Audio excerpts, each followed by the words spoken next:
এই বর্বরতা কোনো সেনা সদস্য করে না, সম্পূর্ণটাই তদানীন্তন বিজিবির সদস্য দ্বারা সমন্বিত। Full stop. এখানে কোনো ইফ এবং বাট নাই। এখানে যদি ইফ এবং বাট আনেন, এই যে বিচারিক কার্যক্রম এতদিন ধরে হয়েছে, 16 বছর ধরে 17 বছর ধরে যারা জেলে আছে,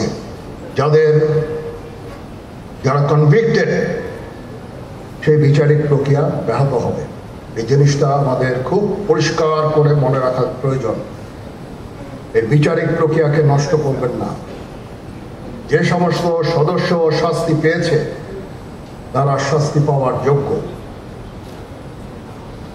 এখানে কোনো রাজনৈতিক নেতৃবৃন্দ এর মধ্যে উপস্থিত ছিল কিনা, ইনভলভ ছিল কিনা, বাইরের কোনো শক্তি এর মধ্যে ইনভলভ ছিল কিনা, সেটার জন্য কমিশন করা হয়েছে। কমিশনের চেয়ারম্যান এখানে আছেন, উনি এটা বের করবেন এবং আপনাদের জানাবেন। বটম লাইন হচ্ছে যে এই সমস্ত আমাদের এই চৌকস সেনার সদস্য যারা প্রাণ হারিয়েছেন, তারা প্রাণ হারিয়েছেন তদানীন্তন বিডিআর সদস্যদের গুলিতে। আমরা নিজেরা এই সমস্ত জিনিস নিয়ে অনেক ভিন্ন মত পোষণ করছি। কেউ কেউ এই জিনিসটাকে ভিন্ন খাতে প্রবাহিত করার চেষ্টা করছি। সেটা আমাদের জন্য মঙ্গলজনক হবে না। আজকে যদি আমার যে উপদেশ আমি কিছু দিয়ে যাব, সেটা যদি আপনারা গ্রহণ করেন, আপনারা লাভবান হবেন, আমি এটা আপনাদের নিশ্চিত করছি।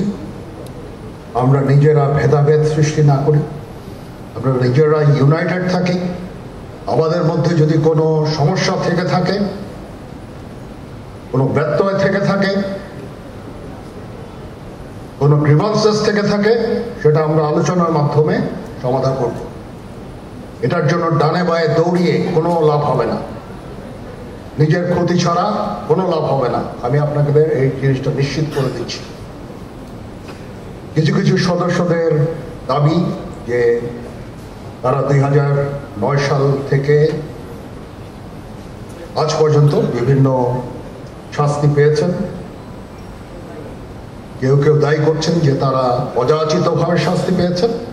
এটার জন্য আমি একটা বোর্ড করে দিয়েছি, একজন লেফটেন্যান্ট জেনারেল সেই বোর্ডের সদস্য।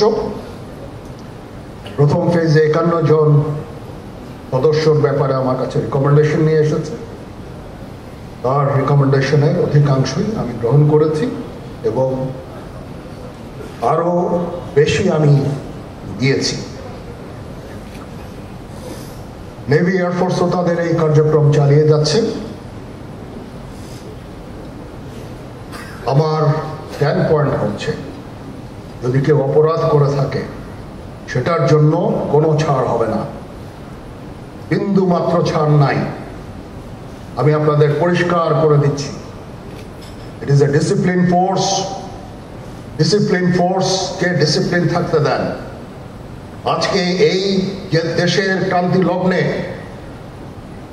সমস্ত বাহিনী, সমস্ত অর্গানাইজেশন বিপর্যস্ত হয়ে পড়েছে। খালি সেনাবাহিনী টিকে আছে, বিমান বাহিনী টিকে আছে, নৌবাহিনী টিকে আছে। কেন? Because of discipline. তারপরেও আমি আমার অফিসারকে আদেশ দিয়েছি, যদি সামান্যতম কোনো সন্দেহের অবকাশ থাকে, কোনো কার বিরুদ্ধে যেই অ্যাকশন না হয়েছে, অপরাধী কিনা যদি সামান্য কোনো সন্দেহের অবকাশ থাকে, সেটা তাদের ফেভারে যাবে। এটা হচ্ছে আমার ঢালাও নির্দেশ। সেই হিসাবে বিভিন্ন প্রস্তাব আমার কাছে এসেছে। কোনো কোনো প্রস্তাবে আমি আরো আমার নিজে থেকে যোগ করে আরো বেশি আমি দিয়েছি। এভাবে পর্যায়ক্রমে অফিসাররা অ্যাপিয়ার করবে, আসবে এবং তাদের এই জিনিসগুলো আমরা দেখব। দেখে যদি মনে হয় যে তাদেরকে করার অবকাশ আছে কিছু, অবশ্যই আমরা করব। এটা ন্যায় নীতিতে আমরা প্রতিষ্ঠিত থাকবো ইনশাআল্লাহ।